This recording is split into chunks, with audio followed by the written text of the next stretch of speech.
In this total jungle carry guide, I'm going to show you step by step how you can become a complete jungler to carry any sort of game stage you might find yourself in. Now obviously the goal is to be fed early and to get strong early, and even though you might make mistakes, you can still find those windows of opportunity to get yourself juiced. If your team overcommits and dies, if you're winning the game easily and there's no split pressure, if you need to steal a Baron, if you need to control objectives, essentially an absolute total principled guide with everything you need to know to smurf in whatever elo you're playing by applying all the jungle principles you've ever needed to know. If that sounds hyperbolic, I dare you to watch the whole video and then tell me if I was wrong. Spoiler, I'm not. If you want access to my coaching VODs or simply to get personalized coaching yourself, head to my Patreon with the link below, and please do like, share, and comment and subscribe if you do enjoy the content. Right, we are gonna speed run through these first clears, and obviously there is a bit of a skill discrepancy with our junglers, but the goal here is to show you how painfully obvious the mistakes of junglers in your elo can be, and how you need to be able to punish them. For example, we look at the first clear here. The Zac is gonna do a full camp in a clear. This is absolutely diseased, and as a better jungler, as the person who wants to carry in your elo to climb to the elo of your dreams, whether that is gold, diamond, or master, it doesn't really matter. If the enemy jungler has a suboptimal and bad clear, that's step one. You must punish it, and you must take the advantage you have by being a better first clearer and having a better game plan to already put stress on the map. Now obviously VOLIBEAR can clear significantly faster than this VOLIBEAR does, but that could simply be down to execution error, mistakes, being distracted, not being in the zone. But the point is it's still serviceable, and when it's serviceable in your particular elo range, you can still come out ahead. So don't worry too much about it, just get in the practice tool and make sure you're refining it. But the most important point is, if you need to cut your clear short, if you see a ganking opportunity and you're of course tracking where the enemy jungler began,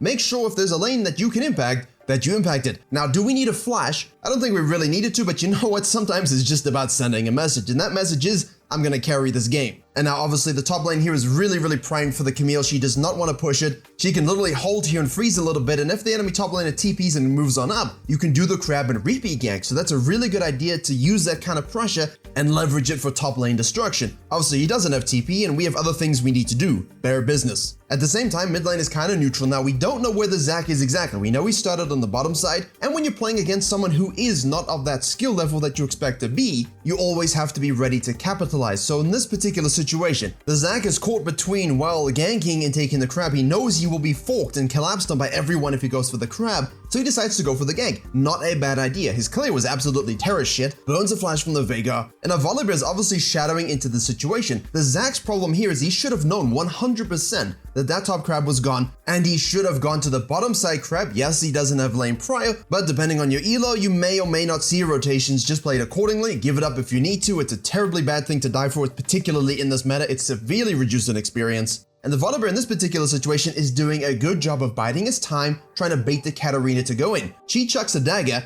He thinks she's gonna bite, but she doesn't. So thinking about where the VOLIBEAR is and avoiding going in by the Katarina. A great job using the VOLIBEAR's positioning and knowledge to not put herself in the bad situation. But if you are a master of your champion and you simply want to be in control, it means knowing how to turn things and have a sort of misdirected intent. That means I might look like I'm doing one thing, but in reality, I'm doing another thing. I might look like I'm gonna go forward, but I'm actually going to go left. So in this particular situation, the VOLIBEAR simply destroys the Katarina with a fluid combo. He knows exactly what his champion can do, and Katarina just absolutely disrespects it. And of course, I would be remiss if I didn't remind you that my live companion VOLIBEAR guide is linked in the description below. Everything you need to know about the champion's combos, itemization, pathing, ganking tier lists, and everything else you need, all contained in one freshly updated every single patch juicy guide. What this means is you can obviously take the bottom side crab with that lane prior. Even if you don't have lane prior, it's very easy to take, and then of course you can just gank the bottom lane. The Zac's bad clear shows you that if you just have a good solid game plan with good fundamentals, how you can really throw them off, because now he's been a full camp clearer, didn't get a kill on his gank, and now is being denied both crabs. He moves on up. The VOLIBEAR without smite uses his body to shield the crab from vision of the Zac and obviously push it in a way that he cannot smite it. And that's why we also ward that. That's why I don't like getting scanner early. I like putting that ward there so I can see this kind of stuff and then obviously go ahead and chunk the Zac. He runs away. You know he's super low. He's gonna go to the Grom. He's gonna go to his walls afterwards. Bottom lane is safe, which means you now can go to your Raptors. And here's the next step in being a complete jungler. We just said the Zac was gonna go to his Grump, which gives him the smite, plus the heal, plus the ratio, plus the mana. And if you go red, wolves, Grump, and potentially look to gank top lane, that's great. You're optimizing your 3 camp sequencing, you're getting second tier camps, you are staying out for a good extended sequence. But you have to understand that the role of jungling is not just, hey, let me farm, let me gank, and let me control objectives. It's preventing the enemy jungler from doing those exact same things. The three-prong approach to jungling. That means we know the Zac's there, we know our lane's pushing, we know no one's really reset, so why don't we go ahead and, just do Raptors into Krugs, looping around, a good loop pathing. I made a video on advanced jungle pathing the other week, I will link it below, it explains this fully, and you position yourself for a beautiful counter gank. If he doesn't show, you can just do a regular counter gank. In this situation, obviously everyone is low, your bottom lane has died, and so we respond by just cleaning up free kills. There's no reason for you not to reactively path to this. And then of course we're gonna wait in the bush here. The Zac's gonna feel like he really has to rotate and do something because he's screwed early game. He overcommits, he doesn't track the back timing, and if you don't mind me speaking ahead, he will lose his passive, he will be destroyed, and now VOLIBEAR not only just gets to go back to base with this huge lead, he also now gets to push and deny the bottom wave, so that's even more experience leeching for him. And the reason that's important because the Zac had a window of opportunity to exploit the VOLIBEAR. Yes, the VOLIBEAR was anticipating the Zac doing some kind of grump into action, but the Zac decided, hey, you know what? Why don't I do grump into wolves to optimize my experience instead of saying, hey, what if VOLIBEAR goes topside? What if this bottom lane is a free rotation for me to help my struggling bottom lane? Now the VOLIBEAR out of base here is gonna go to the topside crab because we know the Zac just did his grump and his wolves again through basic jungle tracking. Again, link in the description below, step by step, but some steps require a whole video, so I'm just gonna reference those whenever I can. But in short, if you see the Zac leaving a situation with 16, and then of course he ganks bot lane with 24, that means grump +4, wolves +4, I know you did blue quadrant again. That means the Zac would greatly benefit from just going to the topside crab after doing raptors or something, and the VOLIBEAR is just protecting neutral experience because he has such a big lead. The Zac obviously didn't do that, waste his time and who knows what he's doing. Normally here you could gank top lane again, you could counter jungle the red side, there's a whole bunch of options you can have. You can also just fall back to your blue side if you needed to, but Veigar dies because it's clearly not Veigar v2. We see the Katarina's a little low, so we can try and capitalize. If she moves on down, you know the jungle's there, and we can simply hold the mid lane. And a brief note, yes, normally I would advocate for you rushing into your Trinity Force using, of course, the Sheen Rush, but if you're really fed, I do like now suggesting people to go into the Tiamat first. Not only is the damage absolutely insane on your 3 points in Q before you max W, but it also allows you to farm those AoE camps a lot quicker early, which again allows you to snowball more. Now again, we can sequence this to the red side because if we know the topside crab was not available, we know the second buff had spawned for the Zac, it's likely he's in that arena. If he isn't, we'll simply have a great objective in terms of, diving bottom lane and then doing a dragon. But like earlier, you can do Raptors, Red Krugs, anticipate the Zac ganking bottom lane after doing some blue side gamings, and if you see it, please react sooner. You don't need to finish the Krug camp, but if you're a little bit selfish, you want to 1v9 this game, you want 10 CS a minute, then you of course need to finish it and rotate, but do be wary. Your team might die and you might not get cleanup.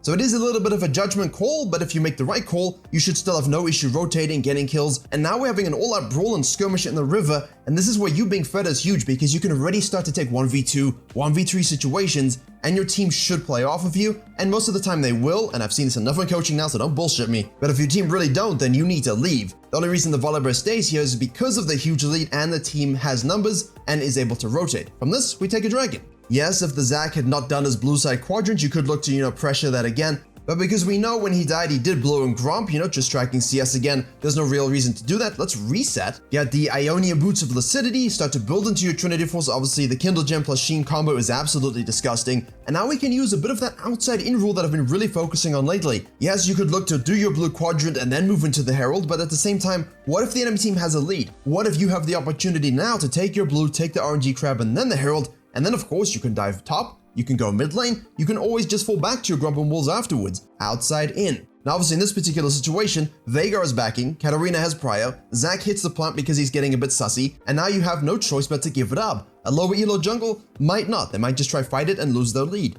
Is that you? I hope not. So what you can do here is combine loop pathing with cutting the map. That means we started at the Herald Pit and we want to end at the Herald Pit again, drawing a circle with our pathing. You do grump wolves, and instead of doing a full sequence to raptors and krugs again, the VOLIBEAR decides to cut the map in half and then move back to the Herald, basically saying to the Zac, yeah, I give it up, but you can't take it either, you have to go do something else, and now I'm gonna delay until you're maybe on the bottom side or somewhere else, and then I can go ahead and snag it. However, again, look for the ganks first. Can you rotate to bad positioning by the trundle? Can you gank the top lane and dive it before you do the Herald? Always look for something outside in, and then fall back to the easy take. Which of course you do, and then you marvel at the glory of the VOLIBEAR's genius. Now because this Herald is a little bit later than we've kind of been focusing on in these videos, obviously a challenger vs challenger jungler will net you taking an 8-minute Herald, they'll take an 8-minute dragon. In these games, if you truly deserve to be a higher elo than you are, and this is a test you can put, you'll have no issue getting an objective ping pong situation where you can absolutely control every facet of the objective game. Obviously, you saw the Volibear slap that down just for some plate gold. There were no obvious towers for us to use the Herald on to break it open to elevate the game state, so let's just make ourselves a little bit stronger and, give back to the Vega for allowing us to exist in this way. Now the Volibear goes back to base, he finishes his Trinity Force, and of course goes to the top side. Why not bottom side? Because we know the Grump and Wolves will be spawning again shortly, because we know when we took them, because we're intelligent, functioning human beings. But there's also an RNG crab on the top side we wish to deny to the Zac. So while this video doesn't really have a lot of pushing the map in terms of counter jungling and getting in the Zac's face, you are really cutting him off and being able to literally do anything just because there's no options for him. He has to choose between shit decision 1 and shit decision 1A. Oh, and by the way, the Trundle's taking the tower, getting low, so you can just reactively path,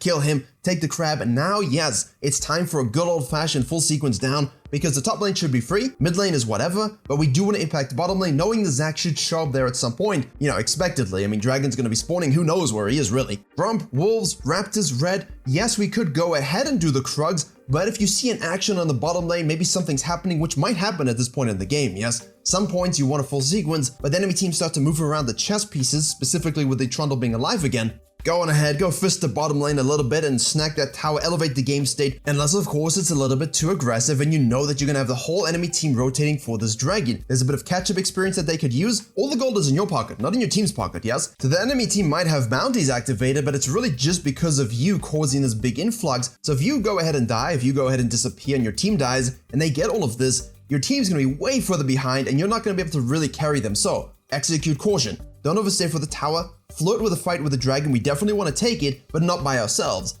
If there's a bit of downtime, simply do the Krugs and then move back into the dragon area. The point is that we'd have level 11 and this fight might draw in a little bit, so we might have ultimate up, get the bonus damage, get the bonus HP, get the bonus CDR reduction. And really, I have no issue in this particular environment just pushing the waves out so we have an extended vision line. That's what we did in the bottom lane. That's what you can do in the mid lane. And then flirting with this fight because we have nothing else on the map to do. They really have to try and fight a huge Volibear. And in the end, you find a good chokehold to engage, do the damage, do the surviving, do the peeling, do whatever you need in that team fight to execute your champion's role appropriately. From this, you gain another objective, and now it's not just about being with your team. We're going to talk very heavily about getting our CSPM to 9 to 10 per minute just by pushing waves, understanding split pressure, and understanding when we need to be with our team and when we don't. Now, obviously, the Volibear after the dragon didn't go back to base right away. He just pushed the bottom wave, took that tower. Remember, damage to tower is really valuable. One of the best videos I've made for solo carrying games. And then pushed another wave. And now we can reset to get our Titanic Hydra and we can begin building the Frozen Heart. Again, brand new build, fully functioning in the Zyra.gg guide. This is my sort of weird tech invention for the champion. And obviously, we're doing this because our Sivir ADC is now trolling, spamming FF, and taking camps. Enemy lane is taking your camps. Just go to the lanes, push it up,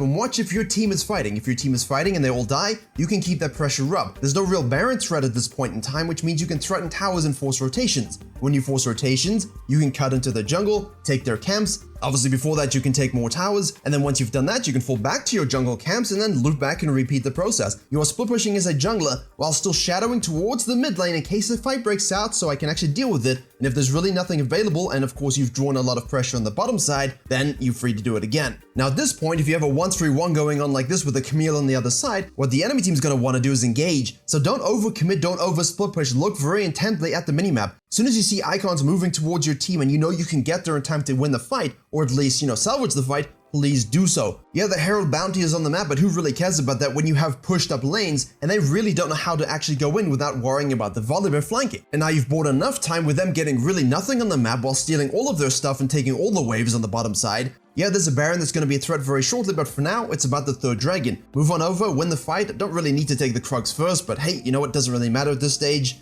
Kill them, take the dragon. If you have aced them, you can go straight to the Baron. If not, and it's still a bit, alternate spawn timers and a bit more risky, go back to your bottom lane. Just remember, junglers splitting on the bottom side without TP can have very drastic impacts for sneaking of Barons, especially when your team are not nearly as fed as you. It also means if the Sivir realizes what you're doing and the Volibear gets caught with his hand in his pants or hand in the honey jar and dies, That's also not so good. That's a big shutdown, and now you're off the map. Now your team might be able to salvage the situation maybe because you still do a lot of work, but in other elos, maybe they will die and they get a Baron. So be very, very cautious in these games when you make that one death mistake. This is the Volibear's one death mistake. Unfortunately, he gets away with it, but in other games you might not be, which is why I made that do not die video. It's not about, not dying, it's about playing with the intent of not dying. After respawning like the Odin bear he is, the idea here is to sequence to max the Camille, Wolves Grump Blue, and then to go and get that tower, because you don't want to be splitting bot lane now with this Baron on the map and you just giving away shutdowns. However, as you move into the river, if you see the enemy team trying to capitalize on the Camille not being there and you not being there, please rotate to the fight. You need to be present. However, the reality is you might not simply get there in time. The reality is you might have made the wrong pathing decision like the Volibear here and your team gets caught out and you can do nothing about it. If you are fed enough that you can salvage the situation like the Volibear, then make the picks you can, push the waves you can, fall back and steal all their jungle camps, and of course fall back to yours while they push back into the wave. If you can't, then obviously just back on up and control your own camps. And if your Camille decides to int with an absolutely terrible TP,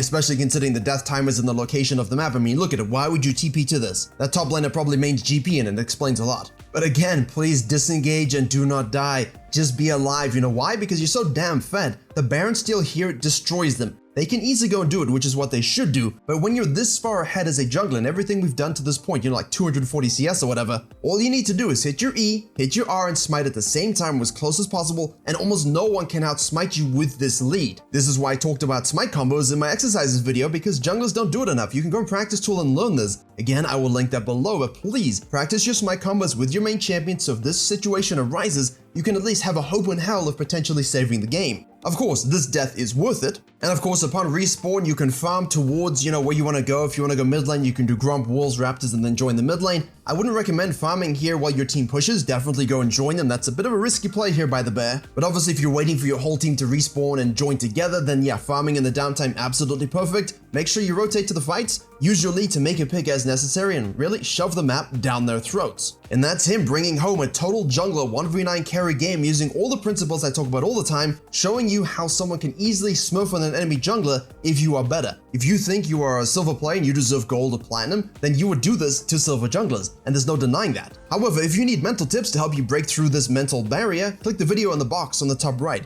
If you want to know more about the best junglers to main that you perhaps could do this with, click the video in the box on the bottom left.